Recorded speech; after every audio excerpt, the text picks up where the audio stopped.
주간의 교회 창립 기념 주일을 은혜 가운데 보냈습니다. 하나님께서는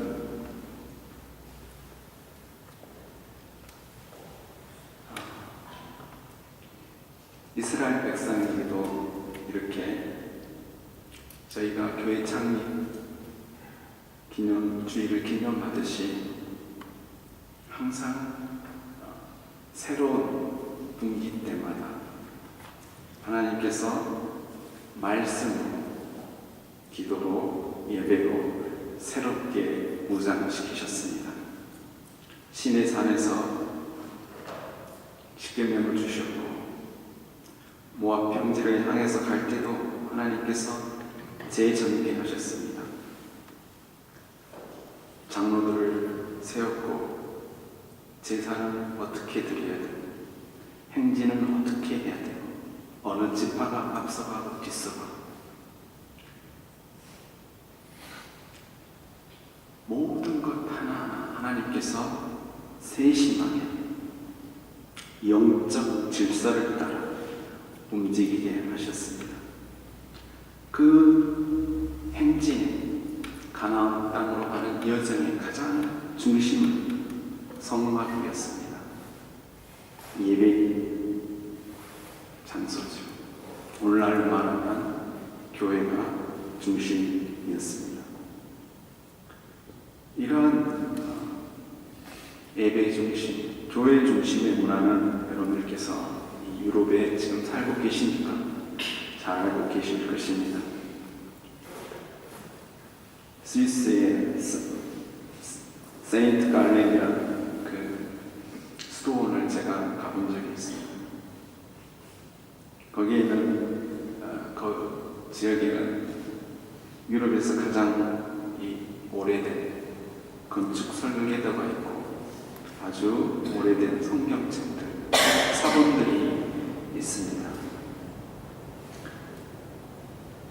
이 상갈레, 이 수도원이 유명한 것은 그 수도원의 그 구조가 매우 특이하기 때문입니다.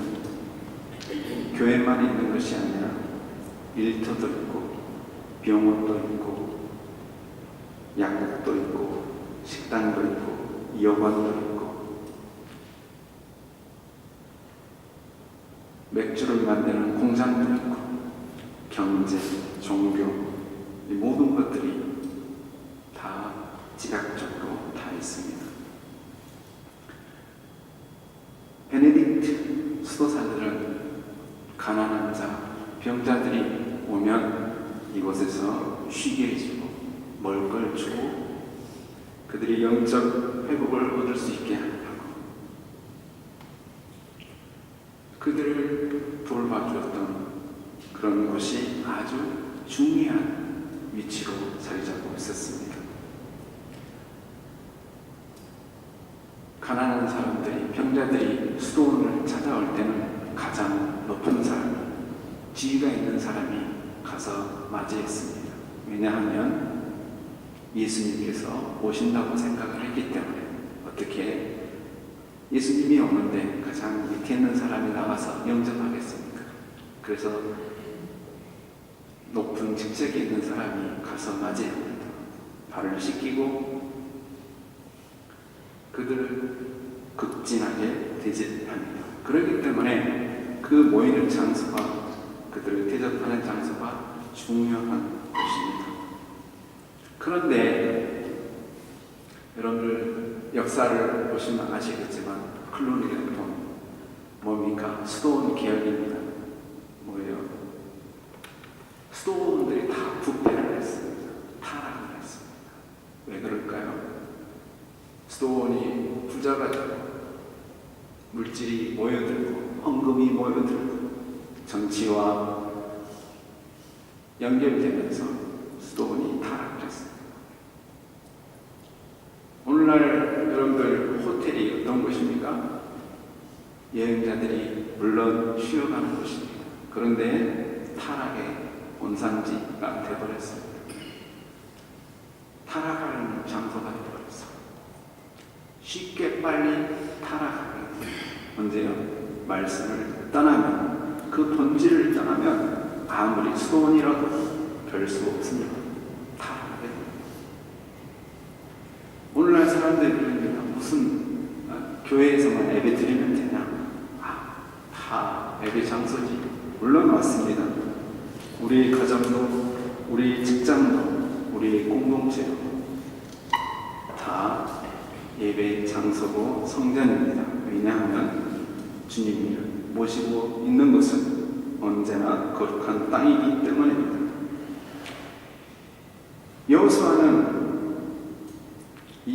여호수아서는 성경의 첫 역사서예요. 첫 권입니다. 모세가 죽고 이스라엘의 새 역사가 이제 시작되는 그 이야기를 담는 바로 책입니다. 40년의 광야 생활이 끝나고 이제 드디어 이제 가나안 땅에 들어가게 되었습니다. 모든 준비가 끝났습니다. 하나님께서 이제 모세를 통해서 세웠던 이 여호수아를 이제 새 후계자에게 격려에, 오늘날로 말하면 목사님들 보면 그 취임식 하죠. 마치 취임식 같은 그런 장면인 것 같습니다. 그렇게 이 여호수아가, 모세는 아론이라도 있었는데 뭐예요? 여호수아는 혼자입니다. 홀로 이제는 가나안 땅에 들어가야 됩니다. 이스라엘 백성들을 데리고 약속의 땅. 그 땅이 그냥 비어있는 땅이 아니라 다 주인이 있는 땅들입니다.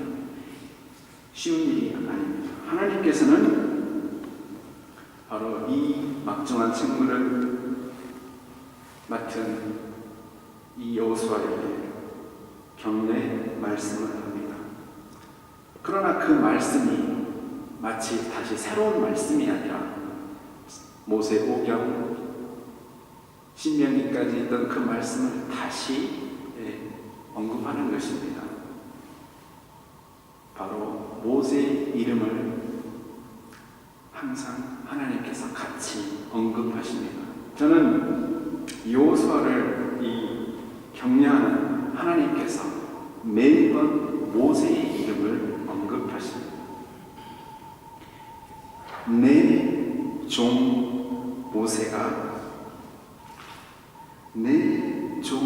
모세가 죽었습니다. 33장에는 모세를 이렇게 얘기합니다. 하나님의 사람 모세.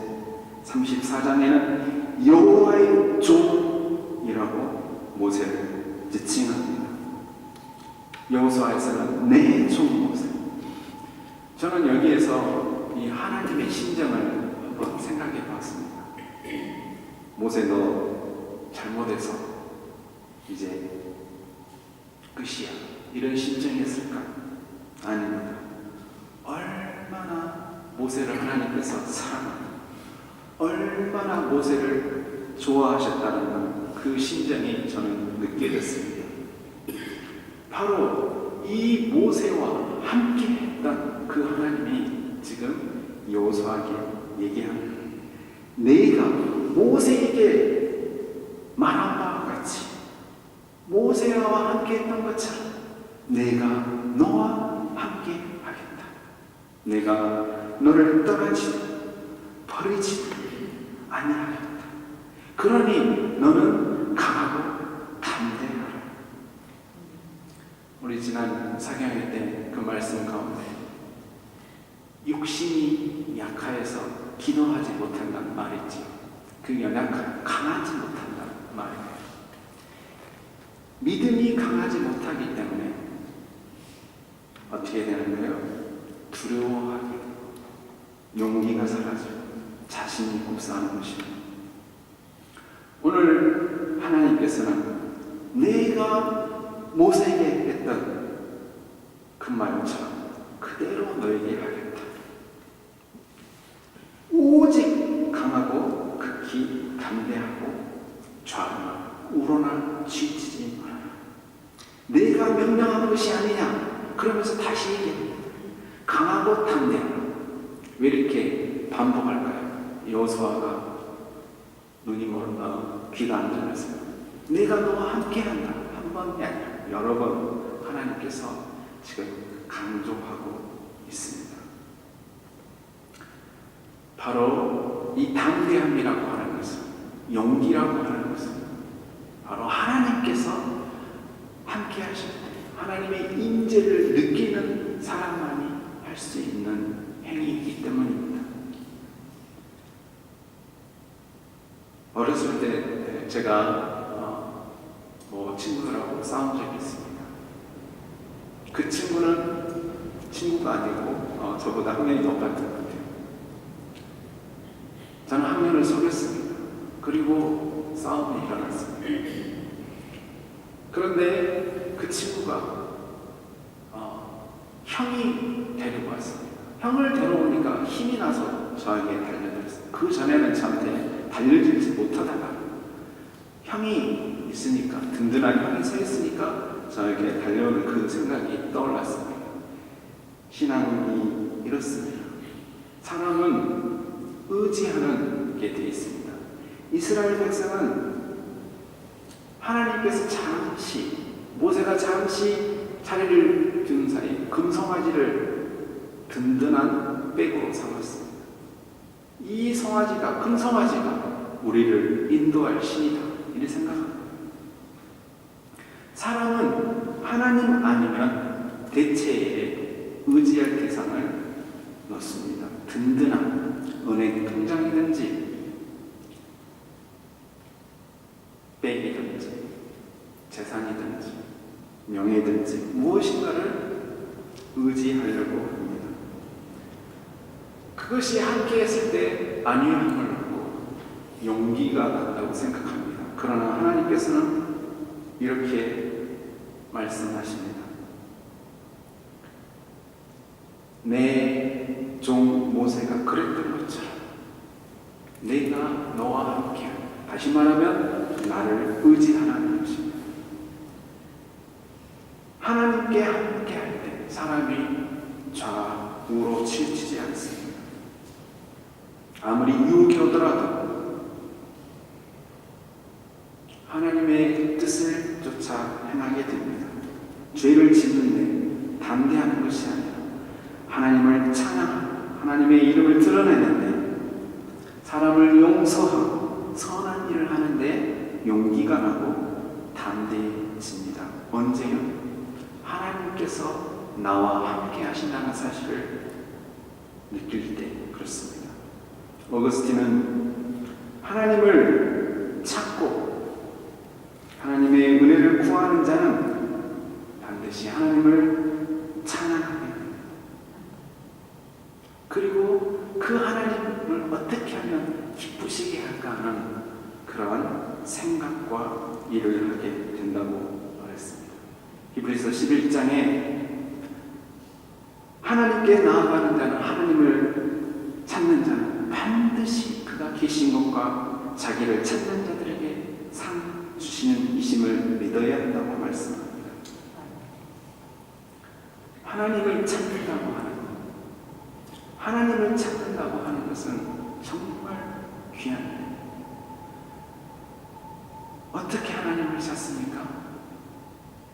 어거스틴이 그렇게 얘기합니다. 이미 하나님이 계시는데 어디서 제가 찾아야 됩니까? 하나님은 이 우주를 창조하시고 안 계시는 곳이 없는데 어디서 내가 하나님을 찾아야 됩니까? 어디서 찾아요? 내 안에서 찾아야 됩니다. 어디에서 찾아야 됩니까? 말씀 안에서, 기도 가운데서 하나님을 찾는 것입니다. 그러면 하나님께서 반드시 만나주신다. 그 증거로 담대함으로 하나님께 찬양하며 기도할 수 있다는 것입니다. 조지 뮬러는 늘 혼자 습관을 쫓아서 여러 해 동안 기도했습니다. 고아들을 위해서 기도했습니다. 그가 이런 말을 합니다. 항상 그는 말씀을 먼저 묵상을 했다고 합니다. 말씀을 깊이 묵상을 하면 그 말씀이 바로 기도로 바뀌어진다고 그랬습니다. 다시 말하면 말씀을 읽으면 그 안에서 기도 제목이 떠오른다는 거예요.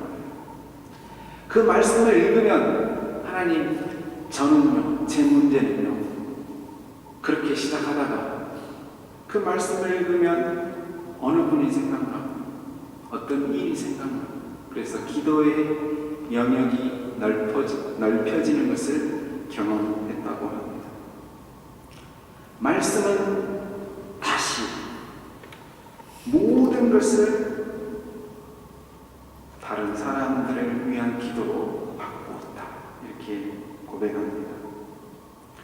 저희가 성경을 지금 읽고 있습니다. 제가 오늘 택한 본문도 저희들이 지금 읽고 있는 본문이라 생각합니다. 말씀을 저희들이 읽으면 하나님을 찾는 행위입니다. 말씀을 읽지 않고 기도한다라는 거 할 수는 있지요. 그러나 진정으로 하나님을 찾는 자의 심령은 자세는 아닙니다. 기도하면서 말씀을 읽어야 합니다. 말씀 읽으면서 기도해야 합니다. 어느 것 하나 빠져서는 안 됩니다. 왜냐하면 마치 마차의 두 바퀴와 같은 것이기 때문입니다. 우리가 왜 우리 문제만 계속 내 문제만 갇혀서 오랫동안 신앙생활에도 그 울타리를 넘지 못한 이유가 뭐냐면 말씀을 안 읽어요. 말씀을 깊게 묵상하지 않습니다. 항상 내 문제만 있기 때문에 그렇습니다. 진정으로 하나님을 찾는 그런 자세로, 겸손한 자세로 말씀을 읽으면 분명히 그 말씀이 우리를 기도의 자리로 인도할 것입니다. 저는 얼마 전에 김진경 총장님에 대해서 이야기를 들었습니다. 혹시 아십니까? 이분은 미국 시민권자입니다. 서울 명예 시민이고 중국 시민이고 북한의 제1호 명예 시민권자입니다. 이분은 최초로 중국 연변과학기술대학교를 세웠습니다.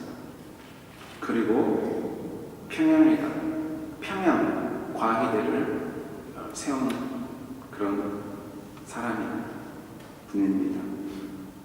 어떻게 이 김진경 선생님께서 평양에 북한 사람도 아니고 미국 사람이 한국계 이 미국인이 어떻게 평양에 그 과학기술대학을 세웠을까? 그는 15세 때 미군이 건네준 성경을 읽고 믿음의 사람이 되었다고 합니다. 그는 그때 그 어린 마음에도 내가 중국과 북한을 위해서 살아야지 하는 그 하나님 앞에 헌신의 생각을 했답니다. 미국에 건너가서 그는 사업을 해서 부유하고 경제적인 성과로 성공을 했습니다. 그때 자기가 성공했을 때 자기가 하나님 앞에서 했던 약속을 그는 실행에 옮기기 위해서 중국으로부터 허가를 받아냈습니다.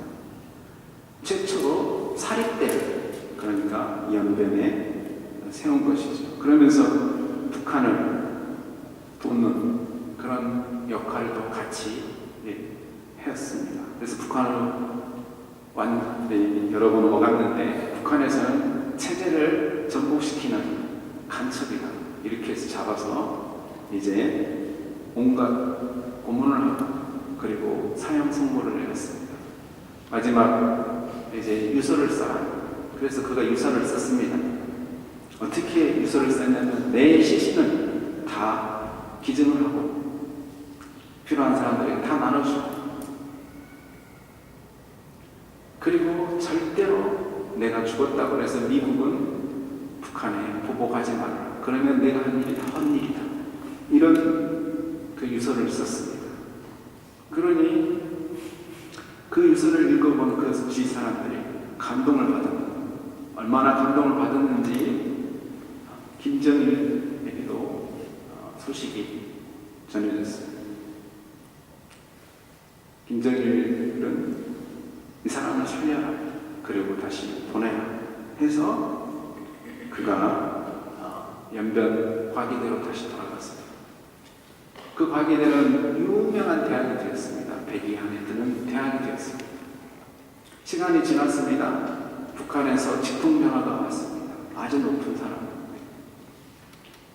우리 북한에도 연변에 있는 과기대 같은 그 대학을 좀 설립해 주시오 하고 그 높은 양반이 옛날 일을 잊어버리고 도와주시오 해가지고 북한에 갔습니다. 그리고 그 평양 과기대를 세워서 건축을 하는 그 장소에서 종탑을 발견했는데 그 종탑은 토마스 선교사가 순교했던 그 교회의 그 종탑이었습니다. 하나님께서는 놀라운 일을 이 한 사람의 이 소원을 통해서, 헌신을 통해서 지금 이루어갑니다. 거기에 나온 모든 교수들은 무엇으로 일합니다? 재능 기부하는 것입니다. 하나님의 사명을 가지고 북한 동포를 사랑하여서 그들에게 자유가 뭔지, 유일하게 그 계약이 뭐예요? 인터넷이 되고 서방 세계 나라를 왔다 갔다 하는 정보를 다 알고 배울 수 있는 것입니다. 아주 자유로운 곳으로 자유를 마음껏 경험할 수 있는 그런 대학으로 만드는 것입니다. 무엇을 위해서요? 통일을 위해서. 그가 기도하고 그가 소원한 자신의 개인의 이 성공을 위해서 얼마나 기도했을까요? 당연히 했겠죠. 그러나 그가 가장 성공했을 때 하나님의 약속을, 하나님께 소원했던 그 약속을 그는 생각을 했어요. 어떤 죽음의 순간에서도 하나님의 뜻을 생각을 했습니다. 모든 고통 속에서도 좌우나 우로나 흔들리지 않고 그는 하나님을 선택했습니다. 하나님의 말씀을 따르기를 선택했습니다. 신앙은 여러분 선택입니다. 여호수아서는 처음부터 끝까지 이 선택을 이야기를 합니다. 24장 15절에 만일 여호와를 섬기는 것이 너희에게 좋지 않게 보이거든 너희 조상들이 강 저쪽에서 섬기던 신들이든지 또는 너희가 거주하는 땅에 있는 아모리 족속의 신들이든지 너희가 섬길 자를 오늘 택하라. 오직 나와 내 집은 여호와를 섬기겠노라. 신앙은 선택입니다. 여러분 오늘 선택해서 이 자리에 계신 것입니다. 얼마든지 다른 선택이 많이 있습니다. 우리에게는 매 순간 어떤 사건을 통해서 우리를 선택하게 만듭니다. 그러나 중요한 것은 그 선택으로 하나님의 이름이, 하나님의 영광이 드러날 수 있고 아니면 바로 하나님의 영광을 가리우는 선택을 할 수 있다는 것입니다. 이스라엘 백성들은 가데스라는 곳에서, 가데스 바네에서 하나님을 원망하고 물이 없다고 그랬습니다. 그 가데스라는 곳은 그 지명은 거룩이라는 카데시라는 그 단어가 있습니다. 그러니까 거룩한 그 장소에서 뭐예요? 불평하고 원망하고 미워하고 모세를 미워하고 하나님을 원망하고 상황을 원망하고 그래서 하나님께서 뭐라고 했습니까?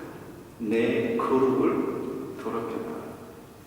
거룩한 장소에서 거룩을 더럽혀요. 이게 무슨 말입니까? 수도원에서 하나님을 더럽히고 내 마음 안에 성전 삼아서 하나님 자녀 삼았다는 우리가 하나님을 더럽히고 사람을 미워하고 정죄하고 살인이 어디서 일어나는 거예요? 성전 안에서 일어나는 것입니다.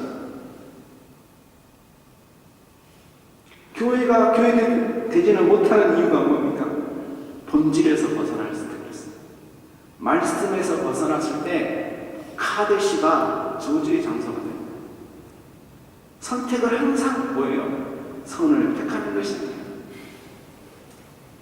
하나님이 기뻐하지 않는 선택을 하는 것입니다. 언제나 하나님만은 다른 것을 동경할 때 이런 시험에 빠져들게 됩니다. 이스라엘 백성들이 목이 곧은 백성이라고 이야기합니다. 목이 곧다는 게 뭐예요? 순종하지 않는다. 오늘 여호수아에게 내가 너와 함께 할 것이다. 내게 명령한 그 율법을 다 지켜 행하고 우로나 좌로나 치우치지 마. 그리하면 어디로 가든지 형통하리라. 우리는 지난 사경회 때 많은 은혜를 받았습니다. 이 은혜가 일시적인 기쁨으로 끝나지 않기를 바랍니다. 마치 불짝밭에 떨어지는 씨처럼 잠시 기뻐하다가 끝나는 그러한 사경회가 되지 않기를 바랍니다. 뭐예요? 지속적으로 우리는 우리 마음에 있는 돌을 하나님의 말씀과 기도로 제거해야 합니다. 어떻게 우리 안에 주님께서 오실 수 있습니까? 이런 마음에, 이런 가정에, 이런 교회에 오실 수 있겠습니까? 다시 한번 우리가 말씀 안에서 다시 한번 새롭게 되는 은혜가 있기를 원합니다. 더 용기 있게, 더 담대하게 하나님의 말씀을 쫓아가는 저와 여러분이 되기를 간절히 소망합니다. 기도하겠습니다.